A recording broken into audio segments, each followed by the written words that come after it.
That's going to do it for our Sunday survey results. Now we're going to dive into part 2 with Jay. Jay from My Free Home Gym, can you give us a little background about yourself? What do you do for a career, hobbies? You said you just had a baby. Any other kids? Yeah, so I actually have 3 kids in the house. This is my first one, but I got an 11 and a 16-year-old at home. Working at a toy company, we'll call it, for the last 17 years. So I get to play with toys for a living, get paid for it, making apps for toys mostly. So yeah, it's been a cool gig. I've stayed there a long time. Now the transition into My Free Home Gym.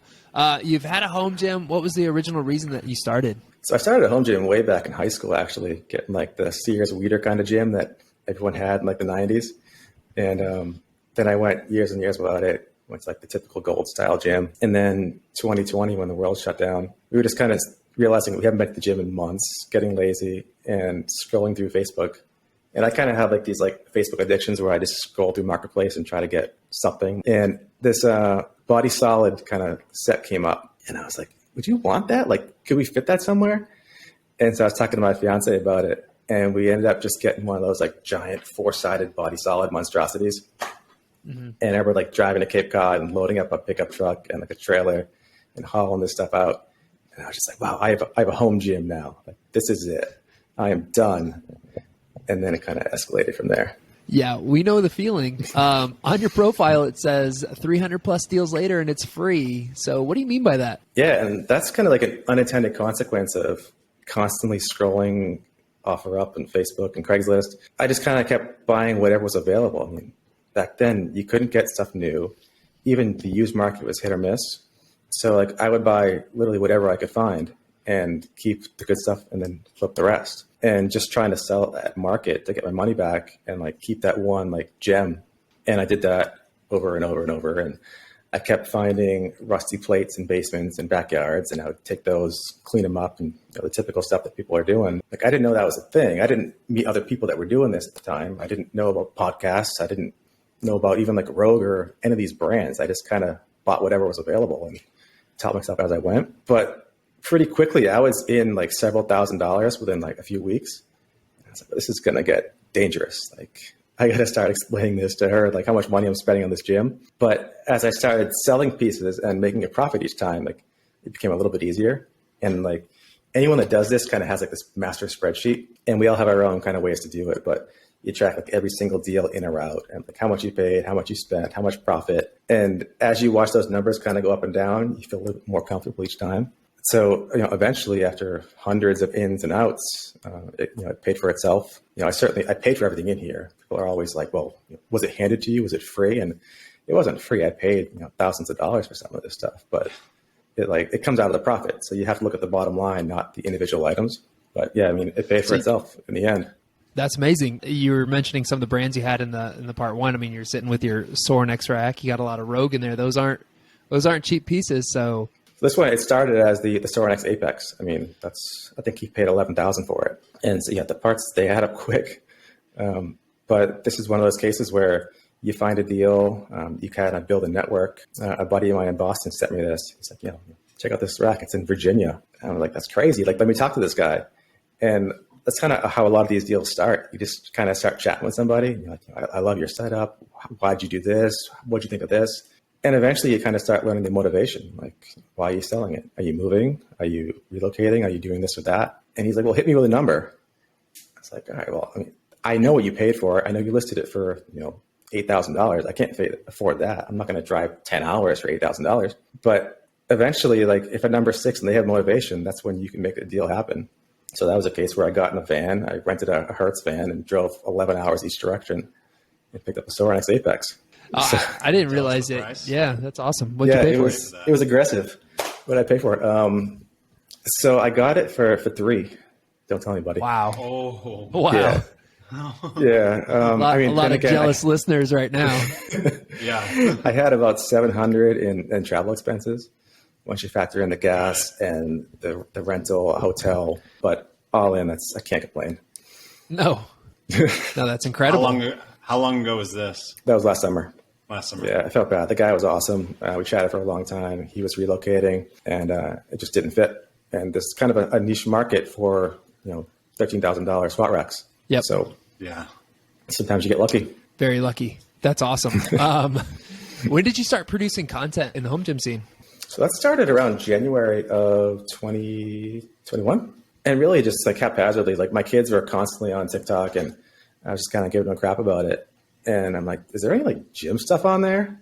And they're like, oh, I don't know, maybe search for it. And I did a couple of searches and I'm like, well, maybe I'll just like walk around the basement. So I just kind of did this, stuck it to some track. The first one that came up under gym, and went to bed, woke up, and it had like 30 something thousand views. And I was like, well, wow, that never happened on Instagram. I've had like a bunch of pages for different passions in the past, and you post an Instagram video and you get like a couple hundred views if it's a good one. You don't wake up to thousands of views like you do on TikTok. So that kind of got me hooked. Yeah, I'd imagine. And you said, you walk around the gym like this. I've seen your basement, and some people might think your whole setup is what they're seeing behind the screen there. But then you scan over and you have like the arsenal of, I guess you'd say, commercial style equipment. Are those pieces that you just picked up along the way? Yeah, everything has been picked up along the way, pretty much one by one. I do try to buy in bulk whenever I can, and that's how I find the best deal. So like if I'm finding somebody moving out of their house, that's always a great way. I'm like, just give me everything. I'll make it easy for you. And that's like the biggest trick. These people, they need something heavy and big moved out of their house. Yeah. So like you're doing them a favor. There's not many people that can take apart a squat rack or a multi-unit or a lat pull down. Like it takes a little bit of skill to know how to do it. And even more so, it's like intimidating. People just think it's a ton of work. So if you know how to do it and you do it a couple times, and you know how to get a rental truck, it becomes pretty easy. And that's how I've gotten everything in here. I mean, probably half the gym now is commercial. And I got a bunch from gyms or from like personal training studios, from rich people that buy a bunch of commercial stuff for their house and just, piece by piece, truck it home and clean it up. What would you say your square footage that you're working with is? I should know. I don't. It's like 3/4 of my basement right now. Like that side over there is my workshop, which was my passion right before the gym. But it's a decent size. So like 2 full bedrooms? Like, what do you think? No, I could probably fit like 3 or 4 bedrooms in here. Wow. Okay. Yeah. I mean, it looks huge from videos and pictures and things like that. And it's like, 2 years ago, it was the kids' playroom. So I kind of feel bad a little bit because this was like carpeted and we had a couch and there was like all their toys over there. And like one by one, like I kind of kept moving the toys around further and further out. And then one day, like I was like putting mats down over the carpet. Can you like pull up this carpet? And then the carpet got torn up and the stall mats went in. And then like, can we take out these stall mats and put in like commercial flooring? And then that came up and the flooring went in. And nice. Can we get the walls black? That was kind of cool. And then the walls went black. And there's no going back now. Yeah.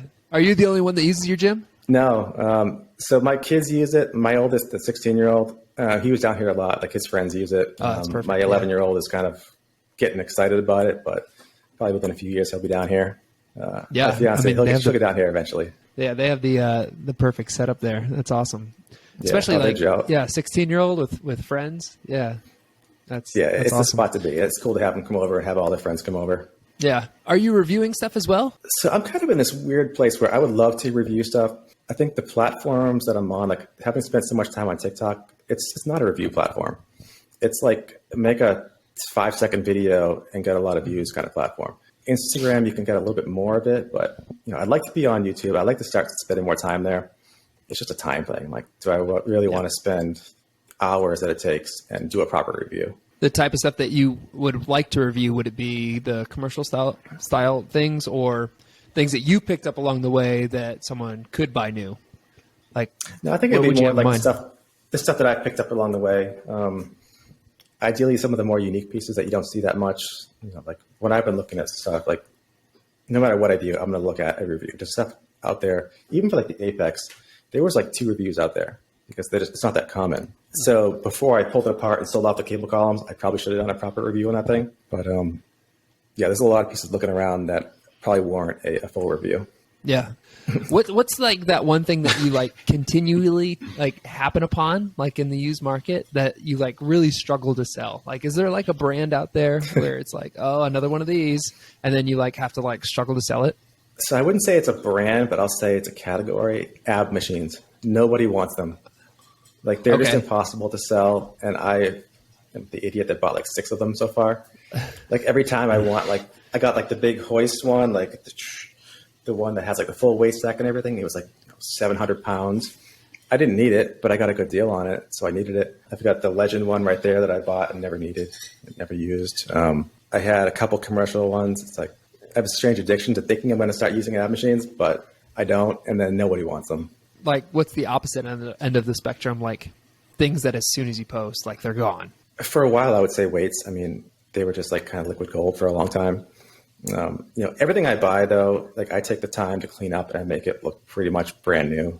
Like, I'm not going to be selling the rusted stuff. I'm not going to sell broken stuff. So if I'm selling it, I've already gone through the entire thing and made it perfect. For the most part, no matter what I have, it's going to sell within a few days. Lately, it's kind of come down a lot. Like, I've had a couple stuff sitting around for a month even, like some iron grips that no one seems to want. A couple, like, I got some Rogue J cups that no one wants. But other than that, like, stuff goes pretty quickly.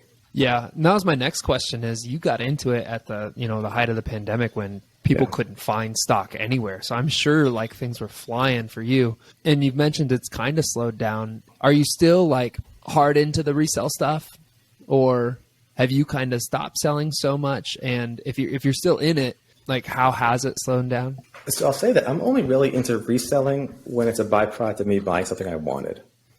So I'm not typically going out and just buying out someone's basement for cheap and trying to resell it just to make a profit. I will buy out an entire basement if there's like a kabuki bar in the basement, or if there's like one little gem in there, I'll buy it all day if I know it's the right price. And then, of course, if there's profit built in, then fantastic. But I would say it's definitely slowed down a lot since even last summer. Stuff is starting to sit longer than it ever was before. Like, it was pretty uncommon for something to sit for more than a few days, whereas something like an iron grip plate I've had up there for like a month now and no one's wanted. So the market is kind of saturated. There's still people out there like us that are trying to find those very specific items. But for like the generic stuff, it's kind of sitting out there a lot longer. And there's also a ton of people out there doing this. I mean, there's in every city, you got to imagine there's 20, 30 people that are just scouring every deal and buying up whatever they can find. Plus, there's probably a dozen pros out there. Like, their full-time job is to buy and sell. And they might have a store. They might be just, from their house. But they're the ones that are getting these instant deals. And they'll show up with a truck and just say, I'll take everything. And they'll load up like a 18-wheeler. So you kind of can't compete with that. In your personal space, I mean, this is kind of the joke in the home gym community. Like, it's never done. But do you feel like you're at a point where like your gym's complete? No. Okay. Are there things like, I feel like it should be complete. Honestly, it's kind of like detrimental at this point to keep doing what I'm doing. Like, I've gotten rid of a lot of pieces that were fine. Like, there was no need to upgrade them. They worked fine.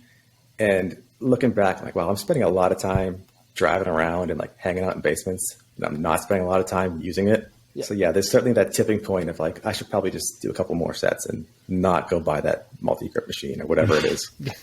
Gotcha. Well, hobby, addiction, however you want to phrase it, like it is what it is, right?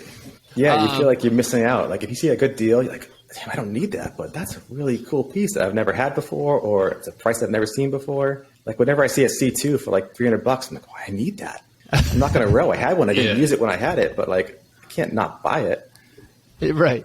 One thing that a lot of people say in like comments are just like, they'll say things like, you have so much gym equipment, you should be as big as like Arnold, they say stuff like, why aren't you huge? That's similar to like, I have Garage Gym Experiment. There's other people doing the same thing and they're not like bodybuilding pros, It's like, this is no different than any other job where you spend most of your time at the computer or like driving or whatever. It's definitely like a struggle, I think, for a lot of people just to like make sure they're using it correctly. That was a good point you made. Yeah, and like to like the content creator community, whether you have 100 followers or 100,000, we're spending a lot of time down here not working out, and we're trying to create something that is going to make people laugh. It's going to make people inspired. It's going to make people want to learn more about a product. But ultimately, like us doing this and like spending time in CapCut and like trying to cut together these little scenes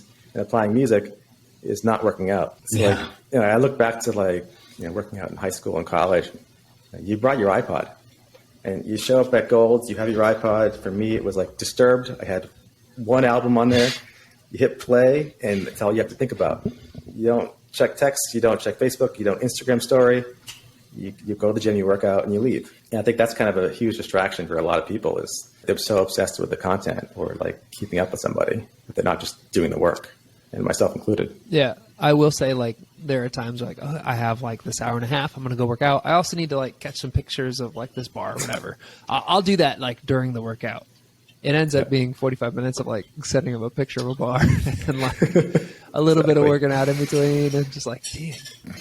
Yeah, like she'll come down here and she's like, "Are you working out? Like, why do you have lights set up?" I'm like, "No, this is important. This is like content."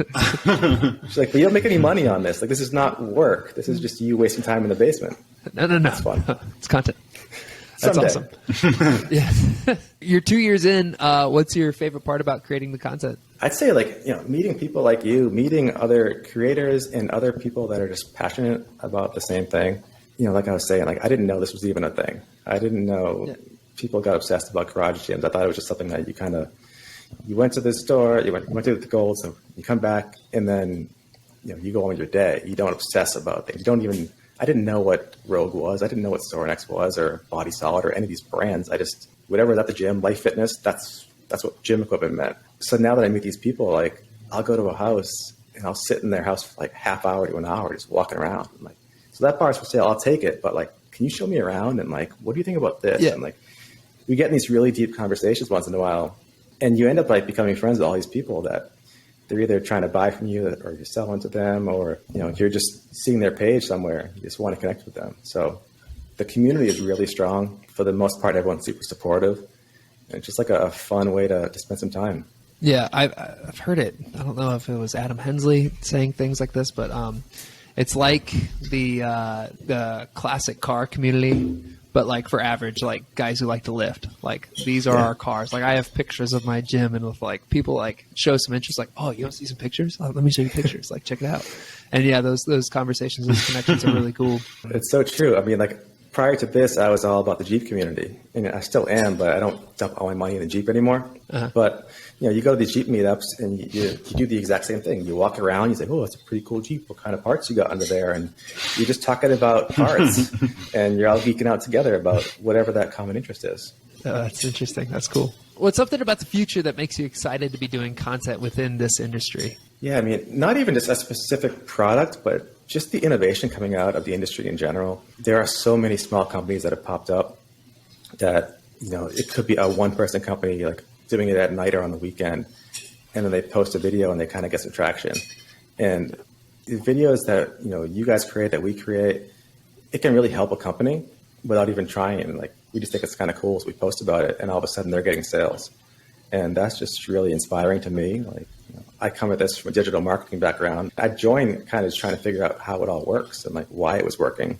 And I knew we were paying people like me to create content for them, but like really seeing all these companies kind of getting out there, getting more popular, and just the innovation is just going crazy right now. Everyone is kind of coming out with stuff every 2 weeks. Companies are popping up, and these new lines are coming up, and stuff that like I've never seen that before. And the big companies, not that they're playing catch up, but they don't have time to do all these really niche products that some of these small companies are working on. They're all really responsive. Like for anyone out there, like just shoot them a DM. Any of these companies are going to respond to you and just kind of be helpful. So it's been really cool connecting with these companies. Yeah, that's true. Like the fact that we can sit in here, like, and gyms have been highly popularized since like the 70s, but they've been around for forever, and we can still see like new pieces of equipment like come to life here in 2022. Like, yeah, that is true. That's really cool. Can you give us a rundown of what your home gym looks like? You mentioned Sorinex rack. Yeah, what else do you have in there? So you walk down the stairs, and you got the huge wall control rack that has all of my attachments. I've been a huge fan of them for a long time. I use them in my shop as well, but basically every cable attachment. Then below that, I have my Bowflex 2080, which another underappreciated gym, the adjustable straight bar, curl bar. Then I got the Rogue 5 to 100, a couple bars over there. Then we got the Sorinex rack that it was an Apex. I kind of converted it into, what are we at now? Eight post. And this is kind of my baby. Then we got the free motion cable crossover, some cardio. We got a calf machine, the lat pull down machine, We got the Body Solid Light Curl Leg Extension, which, I know there's some hate for the Body Solid on the cheaper end, but I think their commercial stuff is actually really nice. We got their leverage shoulder and chest machine. And then we have the Matrix leverage squat. And then a couple odds and ends everywhere, but those are kind of like the big pieces as of right now. And, needless to say, that could change in like a week. But as of whatever, June of 2022, that's what we got. It's awesome. Yeah, that's a commercial gym right there. Yeah.